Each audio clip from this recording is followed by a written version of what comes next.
Mas que emocionante, gente, esse início. Eu tô aqui desde as 8 assistindo, e muito emocionante, né? O Marcos e a mãe dele traz dores, né? Mas com forma de esperança e não de rótulos, né? Que é algo que eu tento trazer também de uma maneira mais leve, né? Mostrar que esse caminho ele tem coisas bonitas, tem pequenas evoluções, é, e que a gente precisa validar essas pequenas evoluções, que elas se tornam grandes evoluções, né? A gente não rotular e não deixar de acreditar no potencial de um paciente, de um aluno, por um diagnóstico, né? Muito sensacional. Eu me emocionei muito porque eu vejo muito a minha mãe falar na época ali da adolescência do meu irmão, que foi com toda certeza a fase mais difícil da vida dele, e da nossa, né, ali na família, ela não tinha acesso, né, gente, a informações, por isso que é um propósito meu de levar informações, porque ela falou para mim, né, Angélica, eu quero que, no momento do diagnóstico do meu irmão, ela me falou, Angélica, eu quero que você leve conhecimento para uma família, para um profissional, é, aquele conhecimento, aquela informação que eu não tive. E eu não quero que uma família carregue a culpa que eu carrego hoje. Hoje, meu irmão tem 40 anos de idade, né? Diagnosticado ali no espectro aos 35 anos de idade. E olha só que forte, né? Minha mãe, que hoje a gente tem acesso a informações, a tratamentos, né, adequados, graças a Deus, mas que ela não deixa de carregar a culpa, gente. E quantas mães aqui carregam culpa o tempo todo, né? Eu falo para as mães, eu brinco muito, né, de endoidar, endoidar, essa é uma palavra minha que eu uso, mas não da maneira mais linda possível, sem tom pejorativo nenhum porque eu falo, né, as mães, quando eu falo de mães, eu incluo o cuidador geral. Estão tudo doida, gente, eu falo, né, com o sentimento bonito mesmo dessa palavra, porque é realmente, é muito difícil, gente, a gente não saber o que amanhã vai acontecer, o que daqui 2 anos vai acontecer, o que daqui 10 anos vai acontecer. E como é difícil a gente seguir aquela orientação que eu falo até nos consultórios para as mães, né? Mãe, um passinho de cada vez, um objetivo tem que ser a curto prazo. Como é difícil isso, né, gente? Porque a gente tem que trabalhar muito o controle nosso, aqui da nossa mente, né? Mas é um prazer estar aqui com vocês hoje. É um propósito meu. Estarei em junho também, estarei nos presenciais também, quando a Larissa fizer. Esse ano tem presencial, Larissa? E sim, Angélica, vai ter um presencial, sim. Aí, com certeza estarei. E vamos iniciar aqui hoje. Eu quero que todos vocês peguem, eu vou tentar compartilhar minha tela enquanto eu estou falando, gente, mas eu quero que todos vocês peguem papel, para anotar, porque a nossa mente não é capaz de absorver um conteúdo tão extenso que eu vou falar aqui agora e tão difícil para tanta gente, seja profissionais, professores ou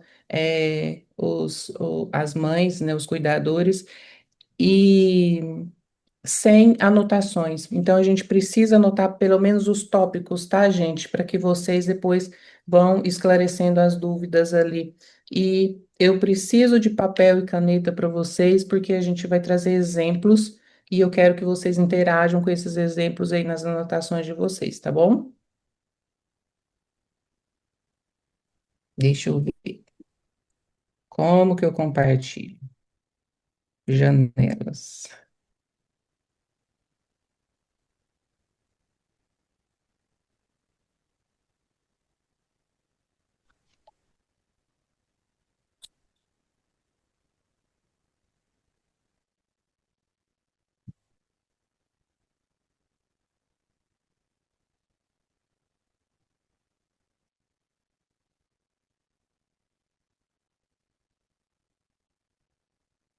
Isso aí.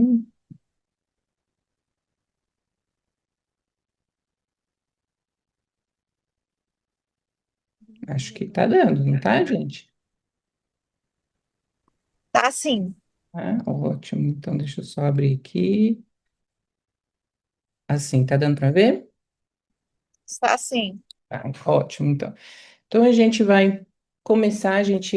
Quem não me conhece, eu sou a doutora Angélica Ávila, eu sou médica neurologista infantil, especializada em análise aplicada do comportamento e em psiquiatria da infância e da adolescência.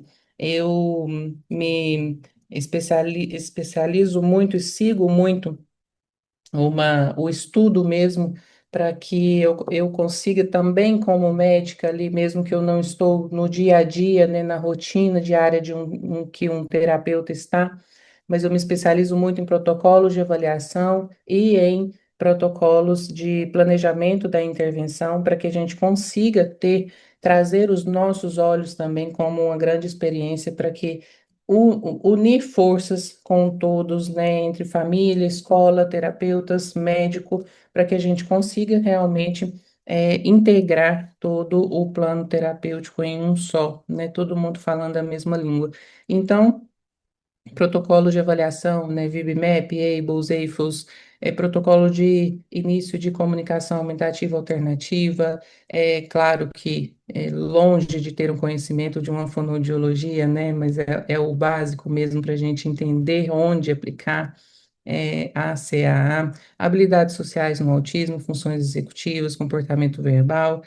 Tenho clínicas de reabilitação para autistas em Brasília, agora inaugurando ali, já também em São Paulo, e fazemos supervisões clínicas no Brasil todo e supervisões parentais também. E hoje a Larissa me deu um desafio para trazer para vocês o manejo dos comportamentos disruptivos no TEA. E eu quero começar essa conversa com uma reflexão, gente. Eu quero muitas das vezes, quando uma criança ali com autismo ela apresenta um comportamento difícil, uma crise intensa, agressividade, autoagressão, oposição ou fuga, a primeira pergunta que surge, gente, seja da família, da escola ou até dos profissionais, é essa, né? Como a gente faz isso parar? Uma mãe chega com um paciente em crise, né, dentro do consultório, como que eu faço isso parar, doutora?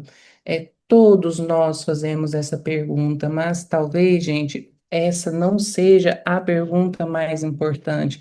Talvez a pergunta mais importante é o que essa criança, o que esse adolescente está tentando comunicar através desse comportamento, entende? Não é como a gente faz isso parar. Primeiro, nós precisamos entender por que comportamento é comunicação.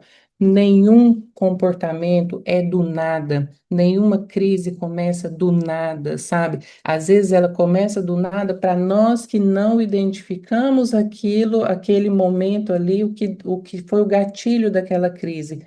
Nós, enquanto profissionais, a nós, enquanto mãe, enquanto cuidador, mas nenhum comportamento é do nada, sempre tem um motivo, basta a gente entender com o que é esse motivo. E isso é extremamente difícil porque não tem uma receita de bolo. Quem vende receita de bolo na internet, gente, não precisa comprar porque não tem. Você precisa da análise individual do seu caso. Quem dera, né, gente? Quem dera a gente tivesse realmente uma receita para aplicar para todo mundo e que tudo desse certo, né? Tá aí a complexidade desse transtorno que nós vamos falar disso também. Hoje, gente, a gente tem assim que uma grande questão desses comportamentos, que o comportamento é comunicação, né? Nenhuma criança acorda de manhã pensando assim: hoje eu vou dificultar a vida da minha família, hoje eu vou dificultar a vida da minha professora ou dos meus terapeutas, sabe? O que que acontece na maioria das vezes é que o comportamento se torna a forma que essa criança encontrou de comunicar algo que ela ainda não consegue expressar de outra forma. Pode ser, então, o quê? Pode ser dor, pode ser ansiedade, pode ser frustração, dificuldade em lidar com uma demanda, pode ser uma sobrecarga sensorial importante. E quando nós olhamos apenas para o comportamento, nós tentamos apenas interrompê-lo, gente. Gravem isso aqui. tá? Quando nós olhamos apenas para o comportamento, tentando apenas interrompê-lo, nós corremos o risco de tratar os sintomas e ignorar a causa. Por isso, hoje eu quero conversar com vocês sobre algo fundamental no manejo dos comportamentos do autismo. A importância, gente, de compreender a função do comportamento antes de tentar modificá-lo. Quando nós entendemos por que o comportamento acontece, nós conseguimos construir intervenções muito mais eficazes, mais humanas e realmente transformadoras para aquela criança, para aquele adolescente, para aquela família. Que Então, tem hora aqui, Letícia. hum, Ele, acho que foi errado aí o áudio, gente. Então, como que isso deve ser feito, gente? Primeiro, vamos compreender uma definição mais atual e uma teoria mesmo, a base teórica do transtorno do espectro do autismo inicialmente e das funções do comportamento. Por que que esse comportamento acontece? O que que acontece ali naquele cérebro? Peraí, gente, que aí passou aqui. Porque o segredo está em conhecer o nosso aprendiz, certo? Até aqui todo mundo bem, né? Todo mundo anotou alguns pontos, tudo tranquilo. Entrando numa base teórica para a gente conhecer, para a gente falar de comportamento, a gente tem que entender que o autismo ele é um transtorno do neurodesenvolvimento. Ou seja, a criança nasce autista, esse cérebro nasce autista e é caracterizado por prejuízos na comunicação e na interação social, nos padrões restritos e repetitivos de comportamento, de interesses, de atividades, e o TEA é extremamente heterogêneo. Cada criança, gente, cada indivíduo pode apresentar níveis de linguagem diferentes, níveis diferentes de suporte, perfis sensoriais diferentes, e comorbidades diferentes. Eu sempre digo assim, né? Se você conheceu uma criança com autismo, você conheceu uma criança com autismo, você não conheceu o autismo, né? E o que que acontece nesse cérebro? A gente precisa compreender esse cérebro autista, mesmo que no conceito básico, para que a gente consiga compreender ali, falar mais sobre as funções do comportamento. Então, nós temos alterações neurobiológicas na conectividade cerebral, no processamento sensorial, e nas funções executivas. A gente tem alterações em neurotransmissores, um desequilíbrio entre dopamina, serotonina, GABA. Não vou entrar aqui nesse ponto que é muito específico, muito difícil, tá? Mas o conceito inicial é esse.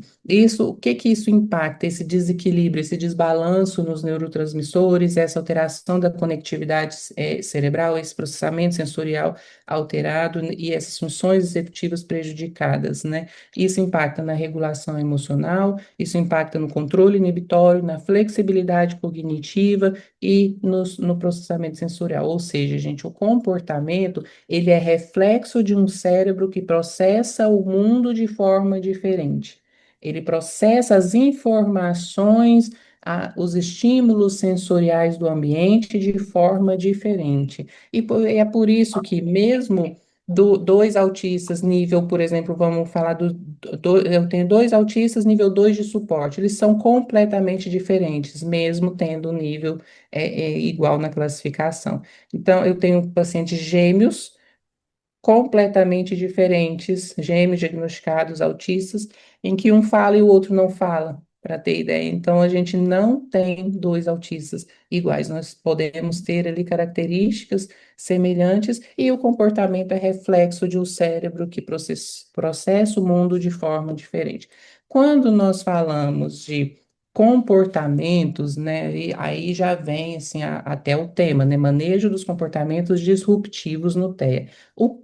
O que são comportamentos disruptivos no autismo, né? Nós estamos referindo, quando nós falamos esse termo, disruptivos, a comportamentos que acabam interferindo de uma forma significativa na vida da criança, na vida do adolescente, na vida do adulto autista, na vida da família.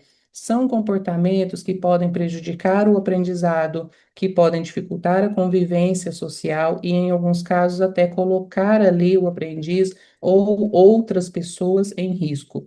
Entre os mais comuns, gente, nós temos ali dentro dos comportamentos disruptivos, crises intensas, agressividade, autoagressividade, que é o se bater e o bater no outro, né? A autoagressão é o se bater.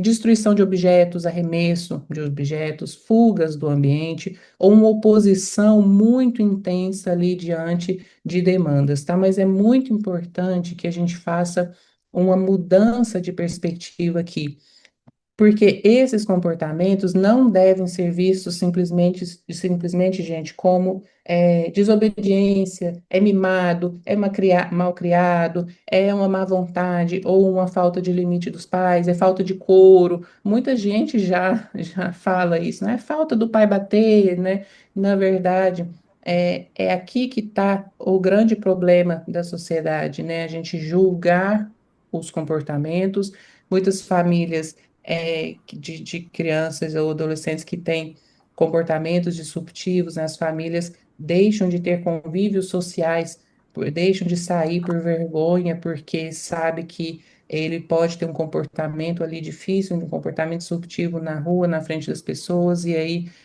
aquilo gera um constrangimento e que as pessoas vão olhar de um olhar de julgamento, né?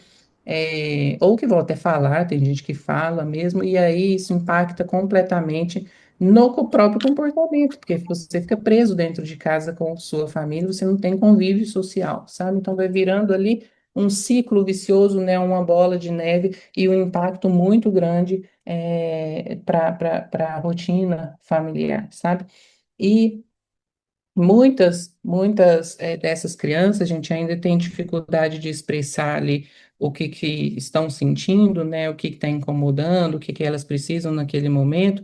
Então, o comportamento passa a ser a maneira que o cérebro dela ali, ou daquela criança ou adolescente, encontrou para dizer: isso está difícil para mim, isso está me sobrecarregando muito, eu não estou conseguindo lidar com essa situação, sabe? Por isso, um ponto fundamental que eu sempre reforço, gente, é que o comportamento disruptivo raramente é o problema principal, tá? Na grande maioria das vezes, ele é um sinal de que algo não está funcionando bem, seja no ambiente, no corpo da criança, na forma como a demanda foi feita, ou na forma como o cérebro dela está processando aquela situação. E é justamente por isso que, antes de pensar em corrigir o comportamento, nós precisamos entender por que que ele está acontecendo. Gravem isso. Antes de pensar em corrigir aquele comportamento, eu preciso entender por que que ele está acontecendo.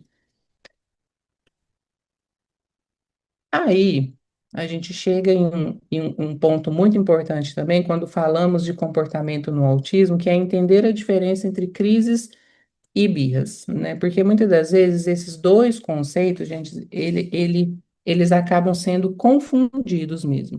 A birra é, de modo geral, um comportamento que tem um objetivo muito claro. A criança quer algo, um brinquedo, um doce, quer evitar uma tarefa e utiliza aquele comportamento para tentar corrigir aquilo, para tentar sair daquele estímulo aversivo, por exemplo.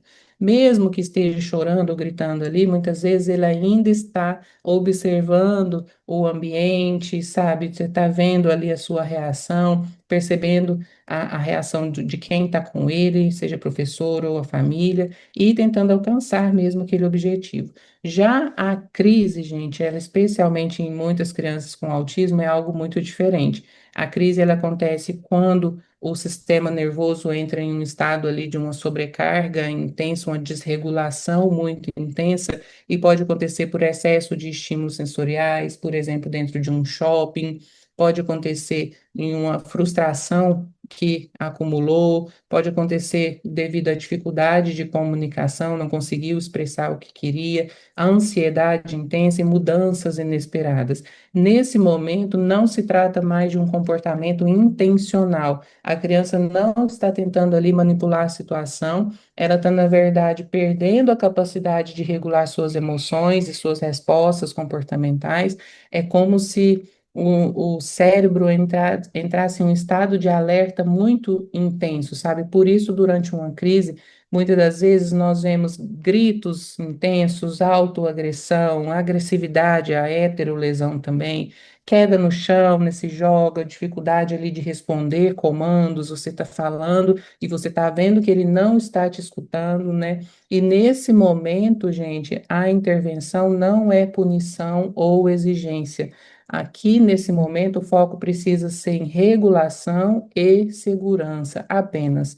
Depois a gente vai tentar ensinar uma nova habilidade. No momento ali daquele ápice, daquela crise, o foco precisa ser regulação e segurança, né?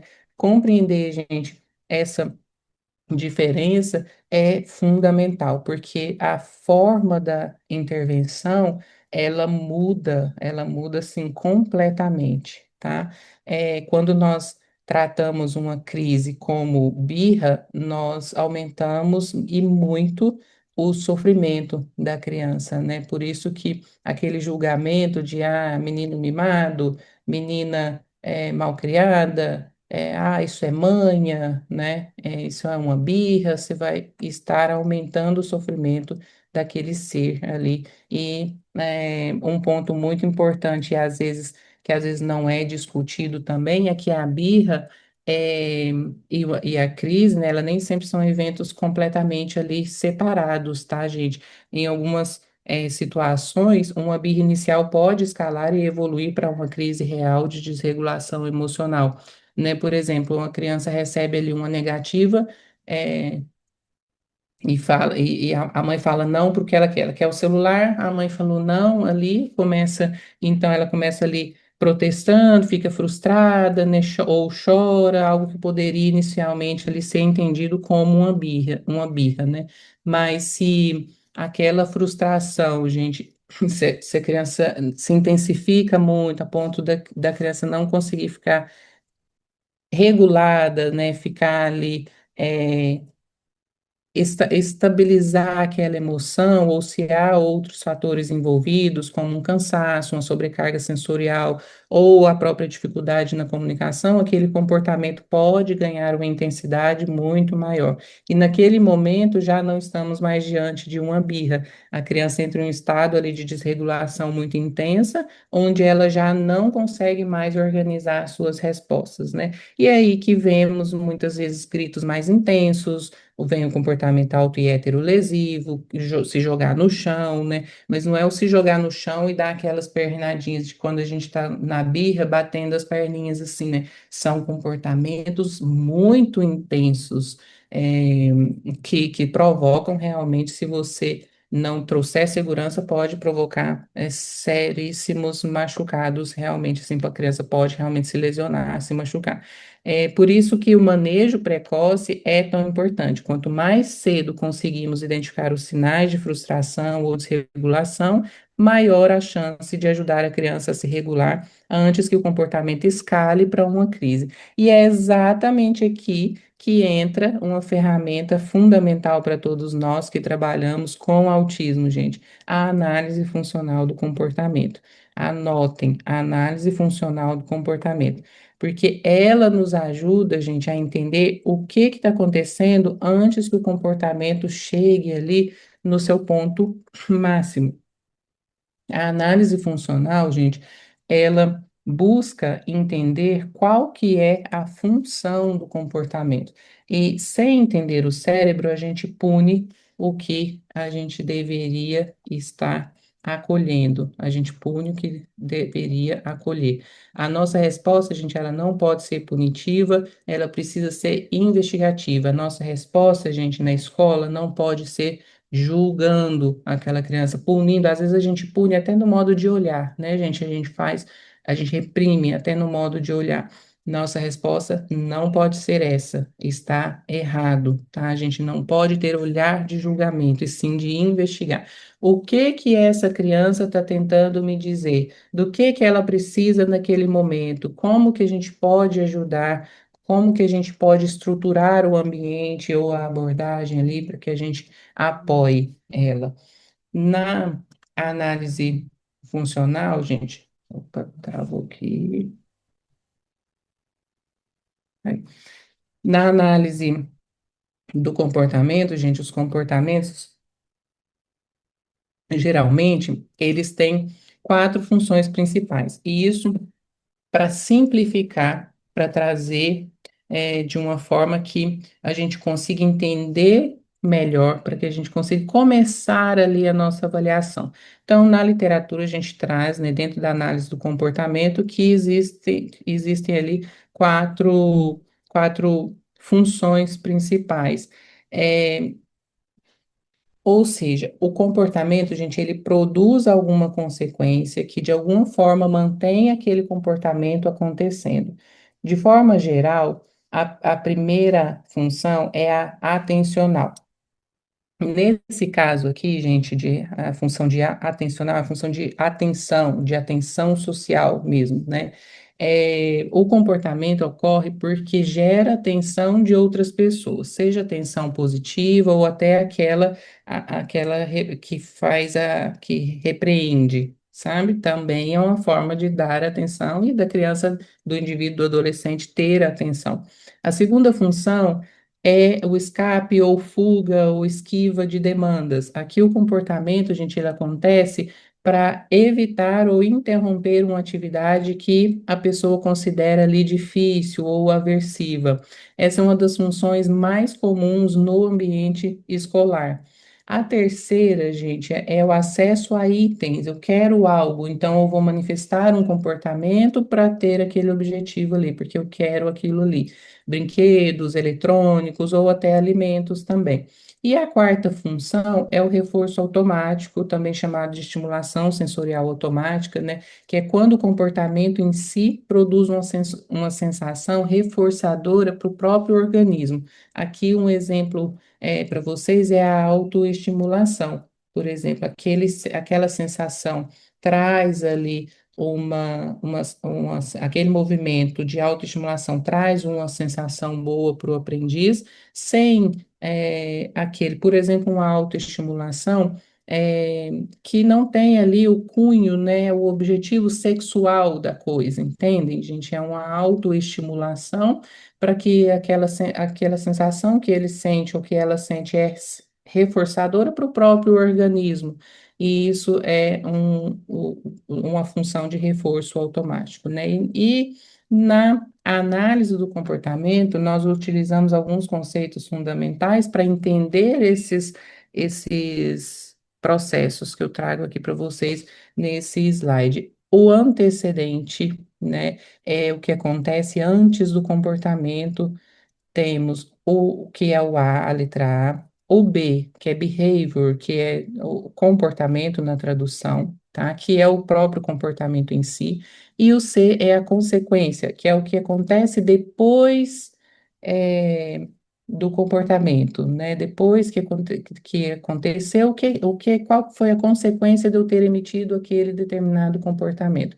Que pode reforçar ou que pode enfraquecer aquele comportamento. Esse modelo é conhecido como ABC do comportamento.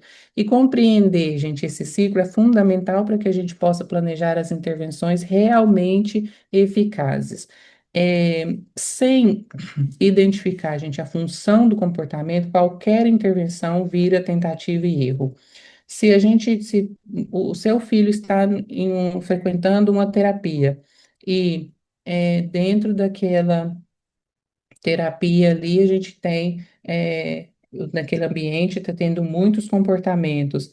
E você pergunta, né, tá, mas fez a análise funcional do comportamento para analista do comportamento ali, para o analista do comportamento, e ela não fez, ela não está atuando de maneira adequada e assertiva, ela está atuando em tentativa e erro.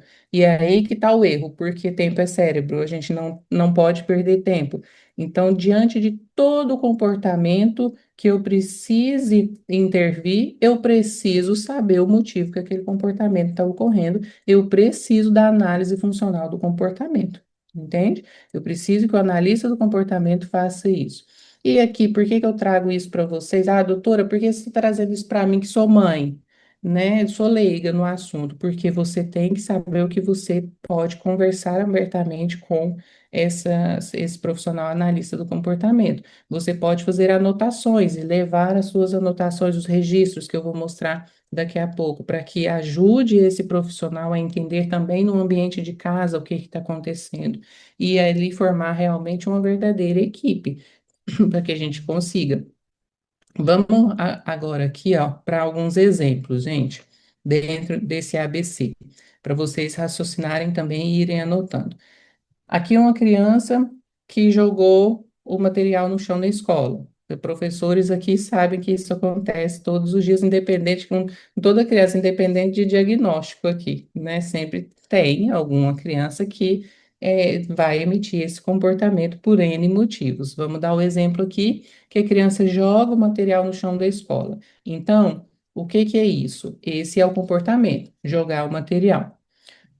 Qual que é a letra A, o antecedente? Por exemplo, a professora pediu uma atividade difícil.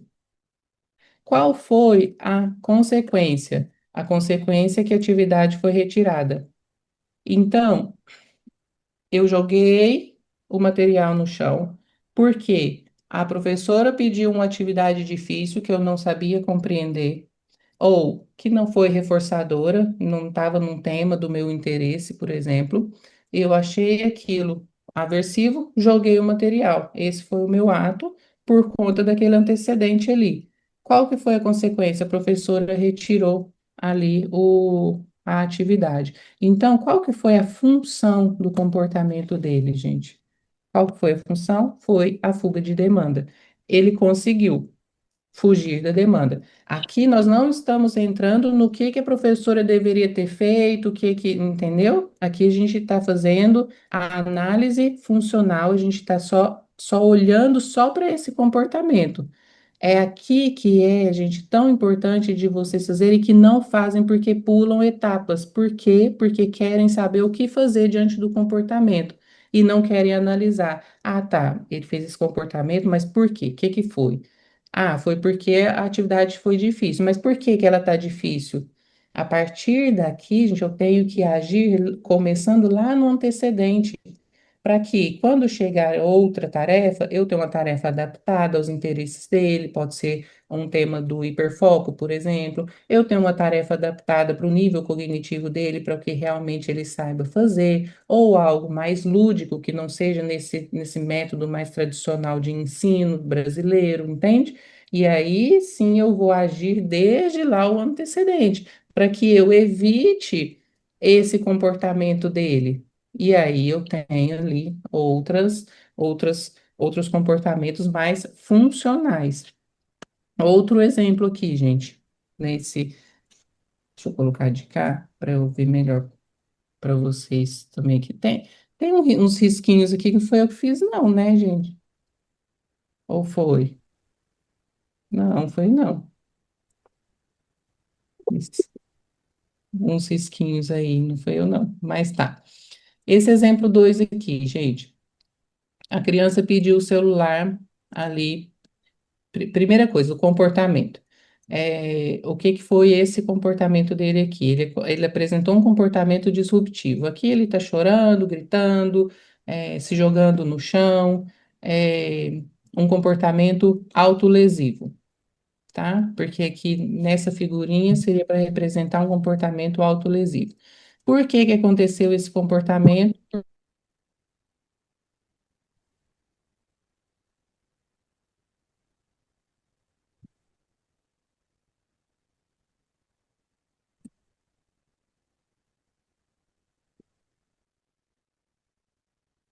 Voltei? Tá me ouvindo, gente? Sim. Sim, Ah, estou ouvindo. Tá, é porque tinha ficado mudo aqui. Então, vamos lá, a criança apresentou um comportamento disruptivo de chorar, gritar, fazer birra ali, se jogar no chão, entendeu? E aí aquilo evoluiu para um comportamento autolesivo diante do antecedente que foi a negativa da mãe. Ele quis o celular, a mãe falou não, e ele entrou nesse comportamento ali. Qual que foi a consequência nesse caso? A consequência foi que ele teve, a mãe foi e entregou o celular para ele. Então, qual que foi a função desse comportamento? A função foi acesso a tangíveis. Eu manifestei o comportamento porque eu queria alguma coisa. Eu pedi, minha mãe falou não, eu me comportei dessa forma e ela me cedeu. Então, foi um acesso a tangíveis.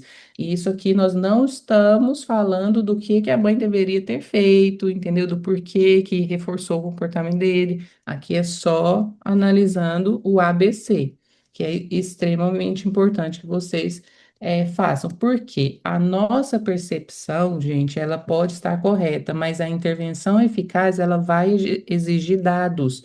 Ela exige registros mesmo. Então, o registro permite identificar ali os padrões, permite confirmar hipóteses, permite medir progresso e permite ali orientar a intervenção.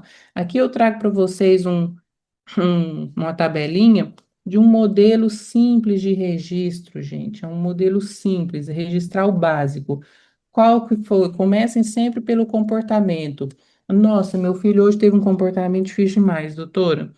Tá, qual que foi o comportamento? Ah, ele se jogou, ele me xingou, ele bateu no pai, ou ele jogou tudo longe lá na escola, cadeira e tal. Anote aqui o comportamento. Avalie, analise esse antecedente. O que que foi o antecedente? O que que aconteceu? Mesmo que, gente, depois, quando vocês levarem esse registro básico para uma profissional analista do comportamento, mesmo que ela corrija, não, o antecedente você acha que foi isso, mas pode ter sido tal outra coisa, entendeu? Mas é para vocês já começarem a ter esse pensamento de raciocínio clínico pelos comportamentos do seu filho, não os comportamentos do outro autista coleguinha. Entende que são completamente diferentes. Por isso a importância da individualidade. E aí depois você anota a consequência. O que que foi a consequência? O que que eu fiz diante do comportamento dele? É, doutora, as mães às vezes me mandam áudio, doutora, ele teve esse comportamento, me xingou, me bateu, tá, tá, tá, tá, tá, tá. Tá, mãe, e aí o que que você fez? Ah, eu entreguei para ele tudo que ele queria. Ele entreguei o celular, por exemplo. Beleza, e essa foi a consequência. Então, ele teve o comportamento por um motivo e ele conseguiu acessar aquilo. E aí, qual que é a hipótese da função? Vocês vão pensar, não, qual que foi a função desse comportamento? Foi a atenção? Foi a fuga de demandas? Foi o sensorial? Ou foi a Ai, gente, fugiu aqui, ó. Acesso tangíveis. É o atencional e o acesso a tangíveis. E aí, gente, eu quero que vocês tenham muita atenção na hora de fazer esse registro. Deixa eu levar lá para vocês de novo. E eu quero que vocês anotem assim, bem grande na folhinha que vocês estão aí, sem vergonha. Sem vergonha, para vocês não terem vergonha de anotar. É para vocês não ficarem pensando que, nossa, a terapeuta vai me julgar aqui porque eu estou fazendo errado e tal, estou anotando errado. Não, é anotar a sua percepção. É através de você que a gente vai conseguir ter um melhor planejamento. O tempo de terapia, gente, geralmente é muito pouco. Eu posso ter uma criança que faça 20 horas semanais de intervenção, por exemplo. Ela faz um período do dia, ela está só na intervenção. Mas e de noite, e de manhã, e final de semana, e férias, e feriado, quem que fica? É, o cuidador, gente, é a família, é a mãe, geralmente, é o pai, sabe, é a avó. Então, vocês têm que saber. E se vocês ficam muito envergonhados ali, e não anotem, não anotam, vocês ficam reféns do que o terapeuta está falando para vocês, se aquilo é certo ou não. Vocês não sabem direcionar, entende? Vocês não são realmente incluídos no planejamento terapêutico, entende? Na grande maioria das vezes, gente, quando também nós falamos aqui de crises comportamentais, é muito importante entender que elas não surgem do nada, que eu falei para vocês, e na grande maioria das vezes existe um progresso progressivo que nós chamamos de escalada comportamental. Nós podemos imaginar isso como uma curva, que é essa curva que eu deixei aqui para vocês no gráfico, sabe? Nós primeiro temos o momento em que a criança está regulada, está funcionando relativamente bem ali, que é esse rostinho aqui do início, ele sorrindo. Em seguida, aparece ali um gatilho, gente, que dentro da análise do comportamento nós chamamos do antecedente, né? Esse antecedente, então, pode ser o quê? Pode ser uma demanda difícil, o que mais que eu falei? Pode ser uma mudança de rotina, pode ser uma frustração intensa, uma sobrecarga sensorial, uma dificuldade de comunicação. Se a criança não consegue lidar com esse antecedente, nós entramos na fase de escalada comportamental. Nessa fase, a gente começa os sinais importantes: aumento da irritação, vocalizações, inquietação, choro, recusa de tarefas. Se esse processo continua, nós chegamos no pico da crise, quando há ali, gente, uma perda muito significativa da autorregulação. Nesse momento, nós podemos ter vários tipos de comportamento autolesivos, heterolesivos, gritos intensos, fugas, jogar no chão, os comportamentos disruptivos graves. E aqui é muito importante lembrar, gente, que no pico dessa crise, aqui bem aqui em cima, no pico que tem a crise comportamental, perda de controle, é, a gente não tem a capacidade de raciocínio que ele tinha lá quando ele estava calmo e regulado. Então, do mesmo jeito que esse pico nessa onda ali, que chega lá no pico da crise comportamental, ela é negativa como um espelho negativo à capacidade de cognição, a capacidade de raciocinar, a capacidade de autojulgamento do que está certo e do que está errado. Essa capacidade fica extremamente reduzida. Então, não é o momento aqui, gente, nessa crise, não é o momento de ensinar ou de exigir comportamentos complexos, sabe? Não é o momento de você tentar, eu falo para as mães assim, mãe, não é momento de rezar a missa, sabe? É um exemplo que a gente fala, né? É um momento de conforto, acolhimento, segurança, apenas. Conforto, acolhimento, segurança, sem julgamento, sem querer passar orientações, sem querer ensinar novas habilidades para esse aprendiz, ou criança ou adolescente. Depois disso, gente, vem a fase da desescalada, que é quando a intensidade começa a diminuir até que o indivíduo entra ali em uma fase de recuperação.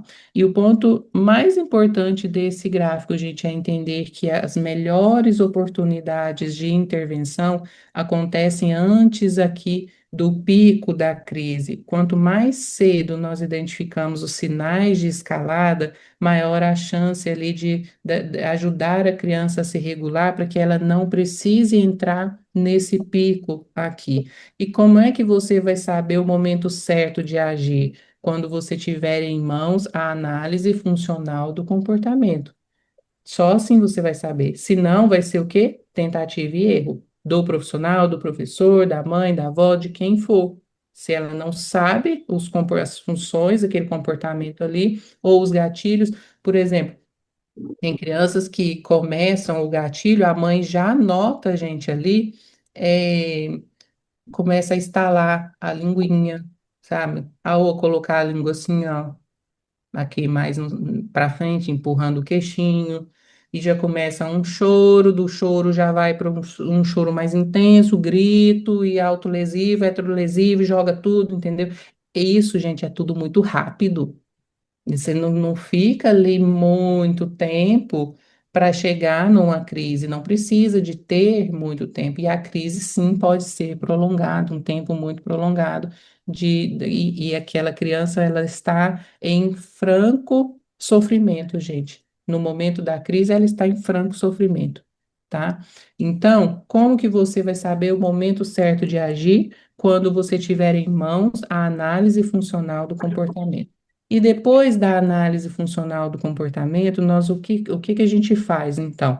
Depois disso, nós conseguimos identificar qual que é a função do comportamento, e aí esse passo é fundamental, e aí vem a planejamento das intervenções, né? Que o objetivo é reduzir, substituir um comportamento disfuncional por um comportamento funcional que cumpra a mesma função.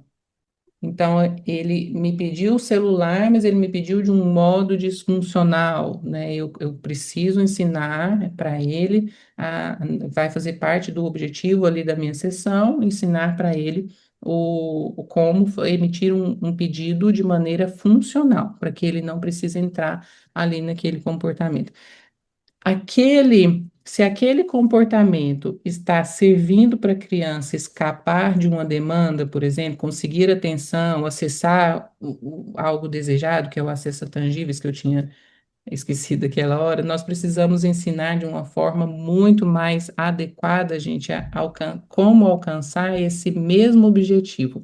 E é aqui que entram ali as estratégias da análise do comportamento, né, que utilizam princípios como reforçamento, ensino de habilidades, modificação de contingências, né, ambientais. Um erro muito comum, gente, no manejo do comportamento no autismo é a orientação para simplesmente ignorar o comportamento da criança. Muitas famílias, gente, muitas famílias recebem, né, essa orientação. Ah, não dá atenção, não. Ignore que ele para, sabe? Nós precisamos tomar muito cuidado. Opa. Nós precisamos aqui, gente, tomar muito cuidado, tá, com esse tipo de orientação, quando ela é feita sem uma análise funcional do comportamento. Gente, essa palavra, essa análise funcional do comportamento, vocês vão sair daqui falando que quer isso, eu quero isso. Nesse momento eu vou providenciar isso, entende? Porque nem todo comportamento é mantido por atenção. Fugir de uma demanda, acessar algo que ele quer, sabe, o acesso ali a tangíveis ou uma sobrecarga sensorial, ignorar o comportamento não vai ser o problema, não vai resolver o problema, não vai ser a solução, sabe? Na verdade, inclusive, gente, em alguns casos, isso pode aumentar a intensidade da crise, prolongar o episódio da crise ali, e gerar ainda mais sofrimento para aquele indivíduo, tá? Então, é, ignorar o comportamento não ensina a criança o que fazer no lugar dele, tá? No lugar daquele comportamento. Gravem isso também, porque vocês recebem essa orientação o tempo todo e é uma orientação errada, tá? Até na análise do comportamento, né? Aqui a gente provavelmente vai ter profissionais especialistas na área que vão concordar, né? Nós sabemos que existe ali as diferentes funções para o comportamento, né? E se o comportamento estiver sendo mantido por atenção, ignorar ali ele, isso nesse caso, se o comportamento estiver sendo mantido por atenção, ignorar pode fazer parte de uma estratégia que chama extinção planejada, mas ela não ensina, gente. Mesmo nesse caso, isso precisa ser feito assim, com muito, muito cuidado, dentro de um plano ali muitíssimo estruturado, sabe? Em raríssimos casos, porque há o risco de aumentar o sofrimento do aprendiz e o comportamento ser reforçado lá no pico. Atualmente não é recomendado realmente esse uso, tá, gente, da extinção planejada, porque existe algo chamado também ali dentro da análise do comportamento de explosão, de extinção, sabe? Quando esse comportamento deixa de produzir a consequência que produzia antes, ele pode aumentar temporariamente a intensidade e a frequência antes de diminuir o comportamento. E aí, se a família não está preparada para isso, que é realmente a grande maioria, o cenário da grande maioria famílias, né, muitas vezes ela acaba cedendo no momento de maior intensidade, o que fortalece ainda mais aquele comportamento, sabe? Então, realmente, quando alguém orientar para vocês isso, parem, essa pausa e fala, não, vamos estudar melhor sobre ignorar o comportamento. Será que realmente vai ser a melhor estratégia aqui para o meu filho, tá? E aí, então, o que que eu vou fazer, doutora? O que que eu vou fazer em vez de apenas ignorar, né? É, o primeiro passo, gente, deve ser identificar a função do comportamento. Olha, eu falando de novo, a mesma coisa da análise funcional do comportamento. Eu preciso saber a função daquele comportamento. Depois disso, a gente vai planejar, sabe, estratégias como ensinar ali uma forma alternativa de comunicação, ajustar a dificuldade das demandas, né, ajustar ali, modificar o ambiente. Eu vou reforçar comportamentos adequados, eu vou ajustar tarefas. Se aquela tarefa está muito difícil, por que não adaptar para algo que seja mais lúdico e que tenha maior motivação, né? E eu preciso ensinar novas habilidades ao meu aprendiz, entendeu? Opa, aqui. Eu preciso ensinar novas habilidades através do meu plano de intervenção. E aí eu quero voltar lá naquele exemplo que a gente discutiu anteriormente, ó. A professora pede uma atividade difícil, aí a criança joga o material no chão e a atividade é retirada, e isso foi uma função de fuga de demanda, né? Ficou com um errinho aqui. Mas por quê? Por quê? Quando a gente analisa essa sequência, a gente percebe que o comportamento da criança está funcionando como uma forma dele escapar daquela demanda. Nesse exemplo aqui hipotético, que é muitíssimo frequente. Olha, simples, porém muito difícil de manejo, né? O comportamento ele está sendo reforçado negativamente, porque ele está tirando uma tarefa aversiva. Ele permite que a criança evite ou interrompa a atividade difícil. Até aqui, ok.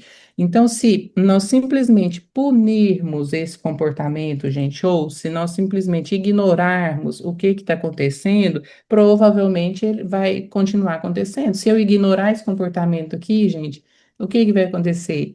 Ele provavelmente vai continuar acontecendo. O que nós precisamos fazer é modificar a contingência e ensinar um comportamento alternativo. Então, uma das primeiras estratégias é ensinar um comportamento funcional alternativo. Por exemplo, a criança ela pode aprender a pedir ajuda, a pedir uma pausa. Também a gente pode ensinar para ela a pedir uma pausa, pode sinalizar que a tarefinha ali está difícil, né?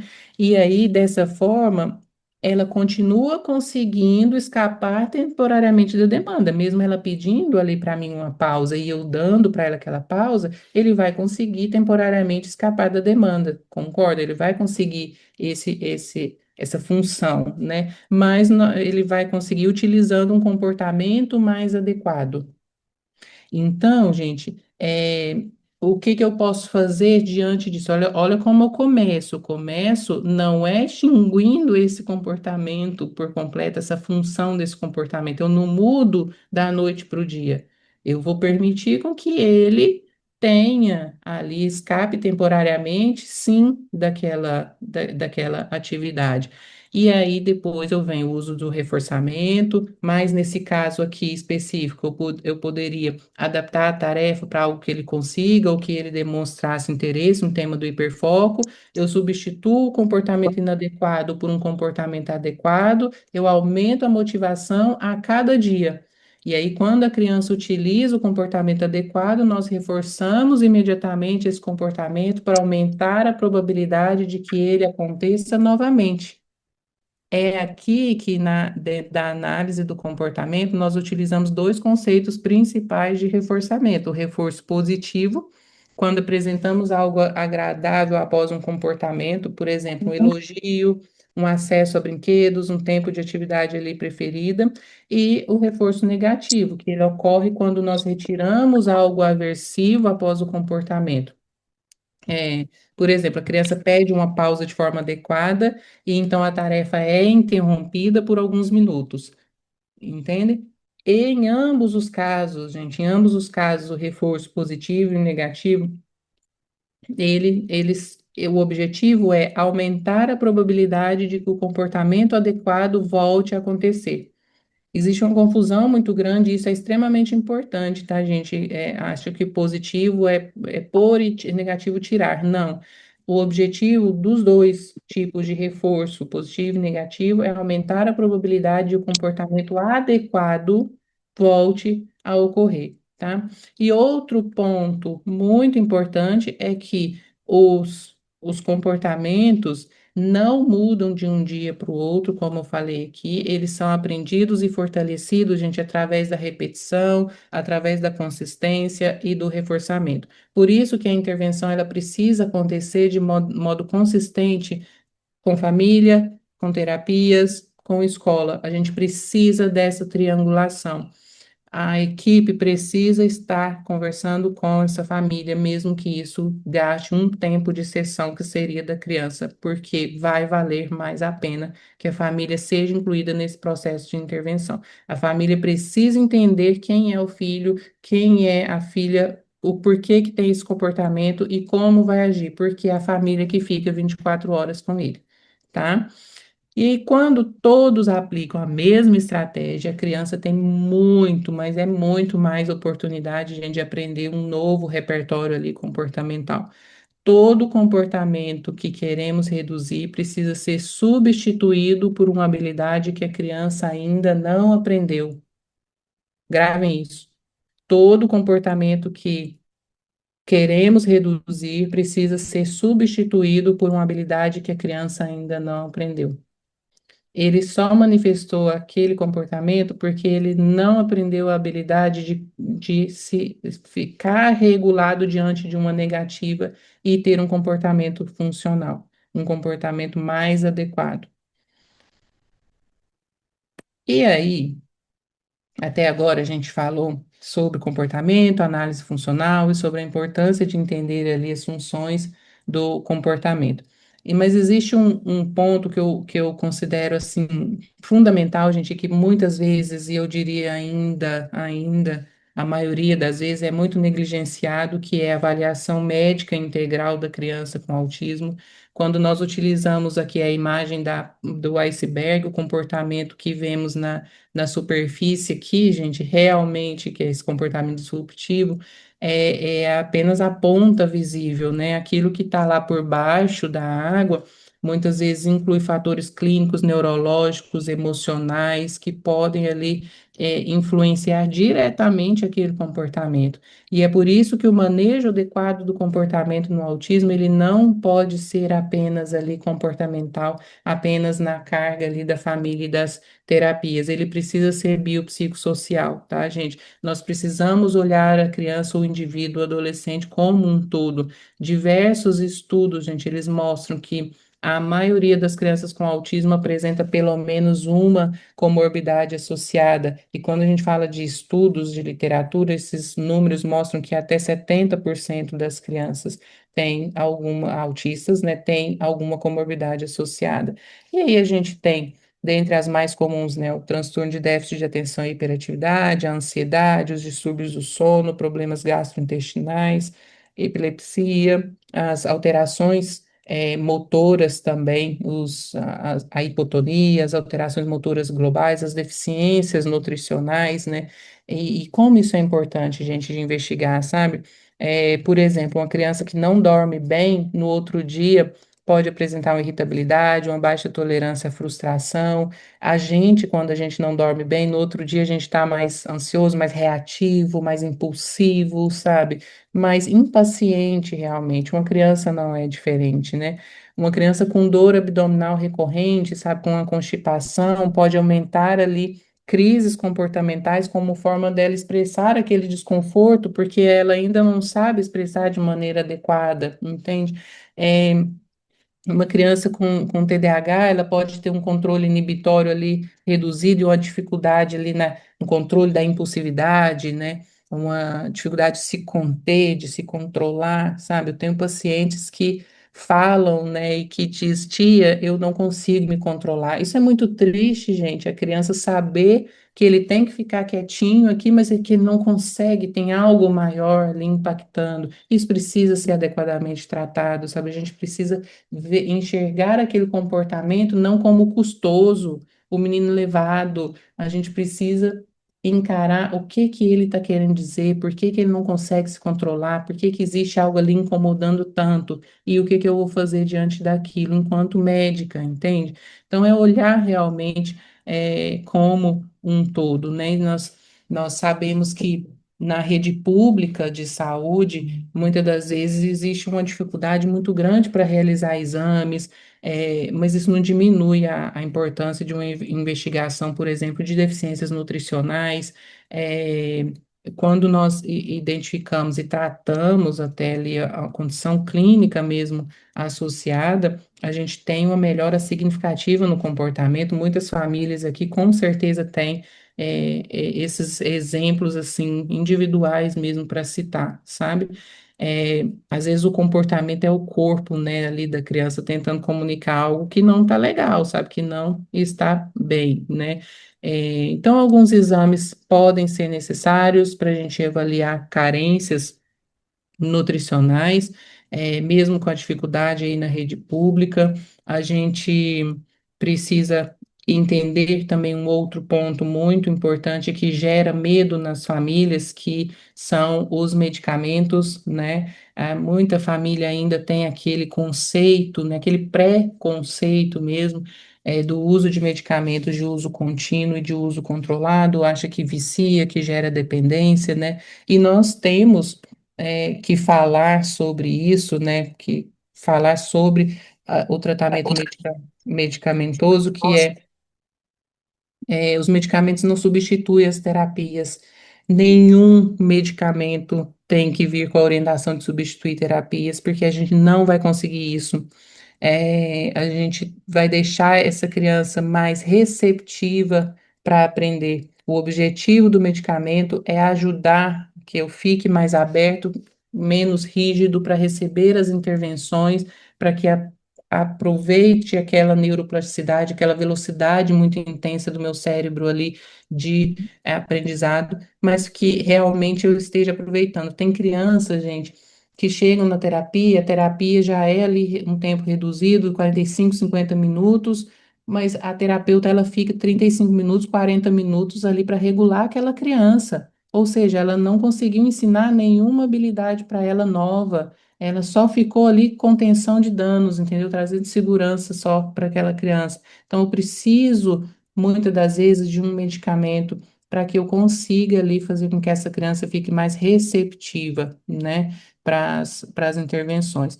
Então, eh, medicamentos não substituem terapia, mas em alguns casos ele é essencial para que a terapia funcione, para que a terapia traga resultados, tá, gente? E o objetivo do uso do medicamento é reduzir irritabilidade, melhora na regulação emocional, reduzir uma impulsividade, atenção também, né, para que a criança fique mais regulada, mais disponível, mais receptiva para as terapias. Dentre as classes medicamentosas mais utilizadas, gente, nós temos os antipsicóticos atípicos, dentre eles a risperidona e o aripiprazol, com indicação para irritabilidade grave. O que que é isso, essa irritabilidade grave, gente? Explosões comportamentais muito frequentes, crises de agressividade, heterolesivos, né, que quando bate em outros, destruição de objetos, uma baixa tolerância à frustração. E estima-se, gente, que 25 a 50% das crianças com TEA apresentem uma irritabilidade significativamente ali, que precise do uso do medicamento. E quando indicado, isso, vamos lá, quando indicado, quanto antes a gente inicia, antes a gente retira, porque antes a gente consegue aproveitamento da neuroplasticidade. Quando a gente tem uma indicação de uso de medicamento e a gente posterga esse, por N motivos, esse uso, a gente vai reforçando os comportamentos ali indesejados e a neuroplasticidade não está sendo adequadamente, funcionalmente aproveitada, tá? Nós temos também a indicação da agressividade contra si, o autolesivo e a heteroagressividade, que é o heterolesivo, né?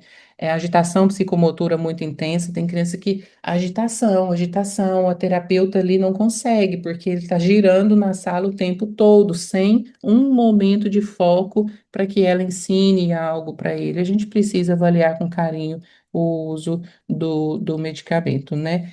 Existe um ponto importante que todo medicamento tem efeitos colaterais, né? Sejam pequenos ou sejam grandes, a ponto da gente precisar substituir a droga, né? Então, da risperidona e aripiprazol, ganho de peso, apesar de que o aripiprazol é em menor prevalência do que a risperidona.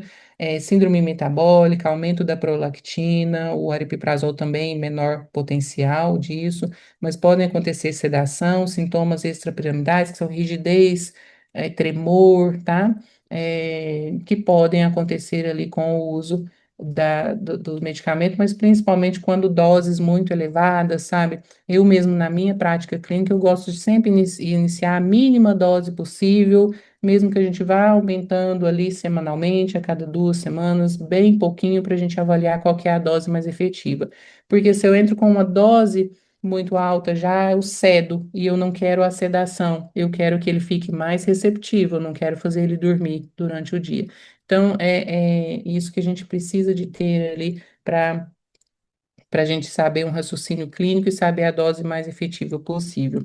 Nós temos os psicoestimulantes, né, utilizados ali quando a gente tem um TDAH combinado, porém, esses psicoestimulantes, né, eles podem causar ah, um efeito paradoxal e uma piora comportamental, né, irritabilidade, agitação, são realmente uma indicação que tem que ser muito individualizada, tem que conhecer bastante o paciente para entender se esse medicamento vai ser dentro do autismo ali, se ele vai ser o mais indicado, mesmo que a gente tenha o TDAH como comorbidade, tá? Dentre eles, a gente tem o Ritalina, Ritalina LA, o Concerta, que é o mesmo metilfenidato, nós temos a lisdexanfetamina, que são o Liberdia, o Venvanse, o Juneve, e nós temos também potenciais efeitos colaterais, redução do apetite, redução do peso, uma piora comportamental, né, que eu falei, uma insônia, dor abdominal e cefaleia.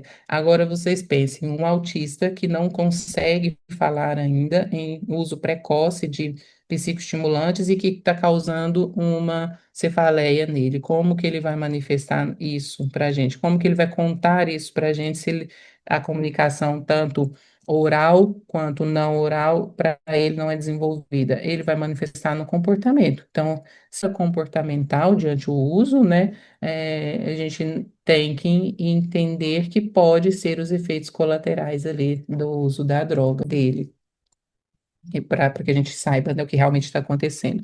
Nós temos os agonistas alfa-2 adrenérgicos, muito utilizados em casos para comportamento também, em caso de TDAH refratário também a gente usa, que é a clonidina, que é a atensina, e a guanfacina. A guanfacina mais nos Estados Unidos, é a liberação. Nós temos a indicação da impulsividade, hiperatividade, irritabilidade, dificuldade de sono e uma desregulação emocional. Aqui eu estou citando para vocês mais rápido, gente, porque o objetivo maior realmente é lá da avaliação funcional, mas eu trago também os efeitos colaterais possíveis, que vocês têm que entender, muitas das vezes, por um erro mesmo, os profissionais ali não explicam para a família o que esperar do medicamento, né? Que isso também a gente vai falar daqui a pouquinho dessa importância de compreender. Então, nós podemos ter sonolência, fadiga, tontura, pressão baixa, né, a queda da pressão, a queda da frequência cardíaca, que é a bradicardia, podemos ter boquinha seca e constipação. Nós temos os ansiolíticos antidepressivos, fluoxetina, sertralina, escitalopram, são os mais indicados, tá? Com as indicações para ansiedade, depressão, comportamentos obsessivos e também indicados para rigidez cognitiva. Eles podem ser associados aos antipsicóticos, então, tem muitas mães que me perguntam, doutora, o médico passou a risperidona e a fluoxetina, e depois de alguns meses ele iniciou a fluoxetina. Pode, tá? Não precisa ser substituindo um ou outro. Inclusive, a risperidona com fluoxetina é uma das melhores associações medicamentosas, atuais, quando tem indicação. Mas nós também podemos ter os efeitos colaterais de náusea, dor abdominal, insônia, cefaleia e piora da agitação e irritabilidade. Nós temos os estabilizadores de humor, valproato, lamotrigina, carbamazepina, indicados muito quando a gente tem uma irritabilidade grave, instabilidade emocional e uns comportamentos de agressividade muito refratários ali ao uso de outros medicamentos, também podem ser associados, não precisa ser uso isolado, mas também temos os efeitos colaterais possíveis, que ganho de peso, tremor, queda de cabelo, alterações hepáticas, queda nas plaquetas, por exemplo, a gente chama de trombocitopenia, rash cutâneo, que é ficar tudo vermelhinho, como se fosse uma alergia, principalmente com o uso da lamotrigina. E também nós temos o cronobiótico muito usado, muito famoso e com um grande potencial que melhora ali a latência do sono, melhora a manutenção também do sono, então tanto para iniciar quanto para manter, e que tem poucos efeitos adversos, que é a melatonina, né? 50 a 80% das crianças com TEA, gente, apresentam ali alterações do sono. Então é uma comorbidade extremamente frequente e que a melatonina muitas das vezes pode nos ajudar ali, e pode também ser associada a outros medicamentos para esse ciclo sono-vigília ser melhor regulado, né? Toda medicação, gente, tem risco de efeito colateral, mesmo a dipirona, o Tilenol que vocês dão, tem também risco de efeitos colaterais. Por isso que a decisão, ela deve ser sempre equilibrar ali os riscos-benefícios, especialmente quando os sintomas estão impedindo a criança de aprender, de se desenvolver ou de participar ali nas terapias, tá? É, os medicamentos não causam dependência, tá? Eles não causam síndrome de abstinência, eles, quando bem manejados, né? E eles são, quando usados em doses seguras, né? Sempre o objetivo do medicamento não é sedar a criança, é permitir que o cérebro dela tenha melhores condições ali de aprender, tá, gente? É, eu gosto desse slide aqui, eu gosto de trazer, gente, o papel do médico, sabe? Porque eu falo muito que tá ficando muito difícil, sabe, para as famílias ter acesso ali a bons profissionais e a profissionais que realmente olhem a criança como um todo, isso faz total diferença.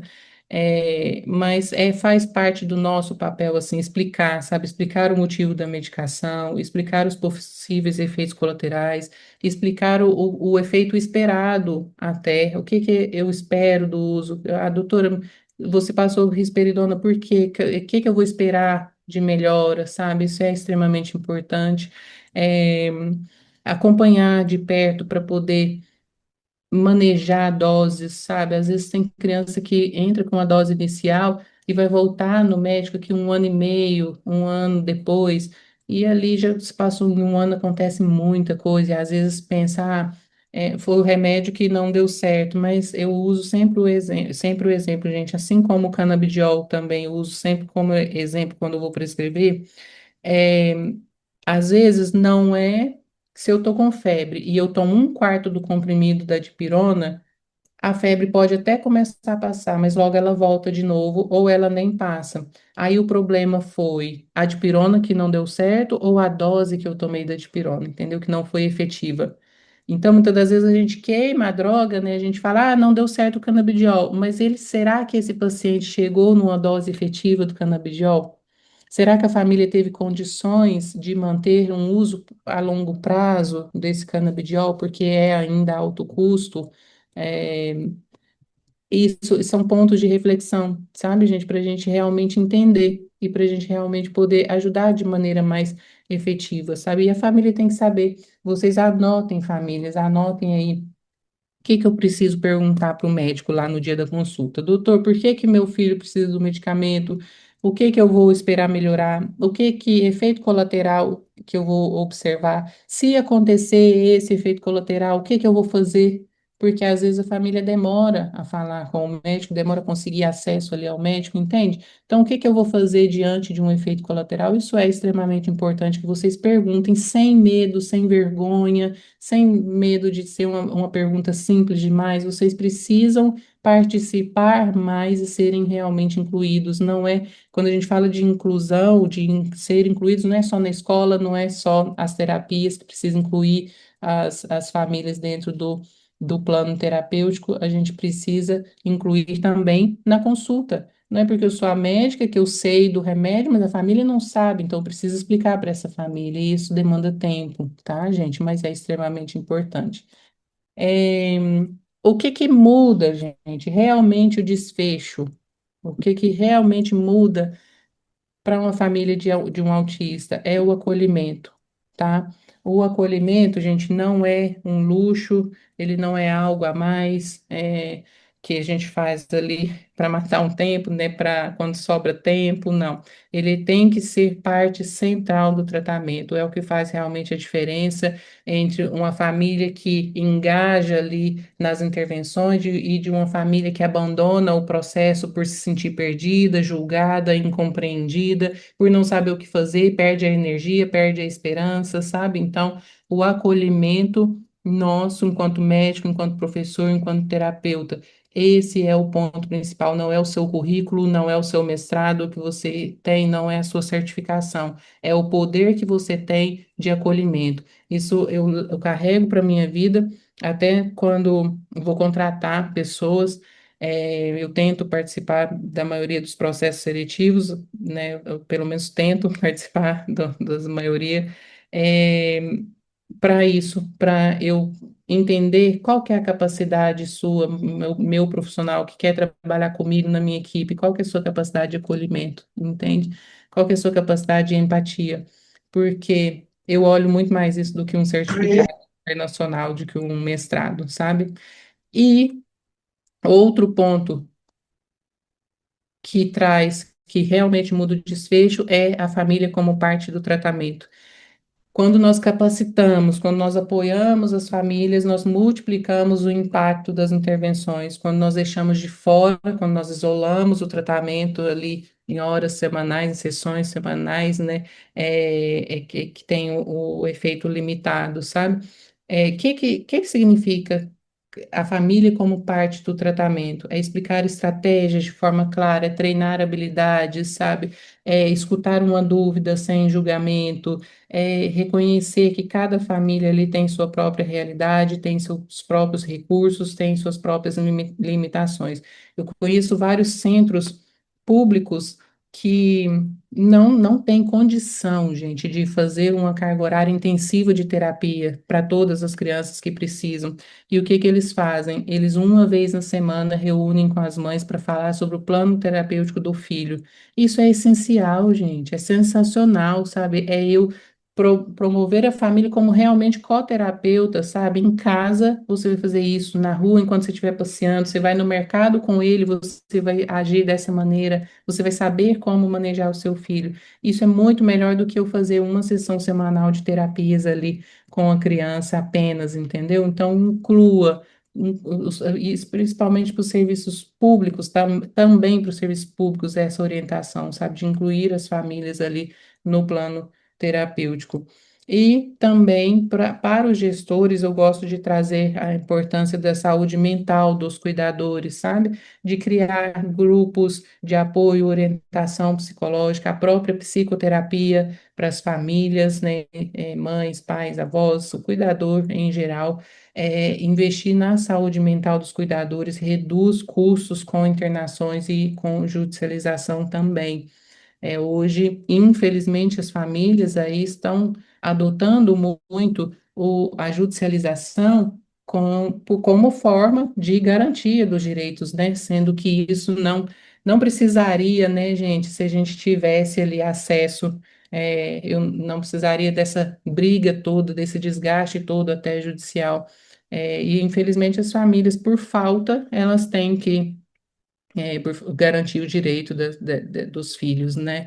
É, quem dera, né? A gente pensa que talvez no futuro as condições melhorem e as famílias não precisem desse desgaste, né? Porque nenhuma família quer, a família faz porque precisa. É, Doutora, que palestra maravilhosa. Eu estou aqui embasbacada com tanta informação. Não venho com uma notícia muito boa, falta um tempinho para concluir, mas estamos aqui, todos na expectativa e amando a sua palestra, viu? eu Sua aula, na verdade, nem uma palestra, é uma aula. estou Shirley, finalizando já. Shirley, eu conversei com a Nick vai fazer a apresentação dessa parte da manhã. Ô, doutora Angélica, a Hum, senhora pode concluir e depois responder pelo chat as perguntas. O que a senhora acha? pode ser. Uhum, Tá? Não, então tá, tá combinado. tá. Só concluindo aqui, então, gente, olha, o manejo do comportamento no TEA, ele exige três pilares fundamentais. A compreensão do comportamento, ou seja, a análise funcional, que vocês, pais, vocês podem anotar daquela maneira que eu ensinei para vocês e levar para um analista do comportamento, e isso vai, o analista do comportamento vai até olhar diferente, assim, poxa, a família entende aqui o que eu estou falando também, sabe? Eu acho que vai ser legal essa troca, entendeu?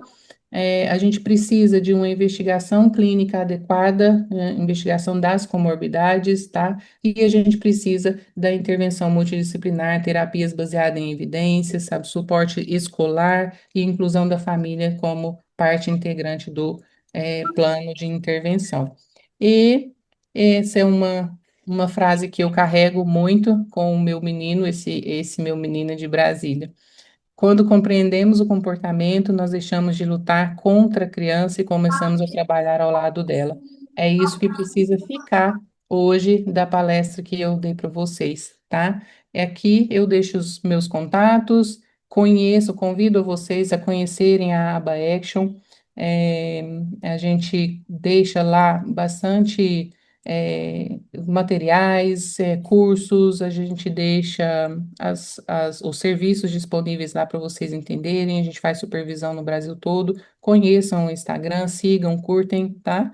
Foi um Doutora, prazer estar com vocês, gente. Eu vou responder aqui, vou ficar meia horinha e vou responder vocês no chat, tá?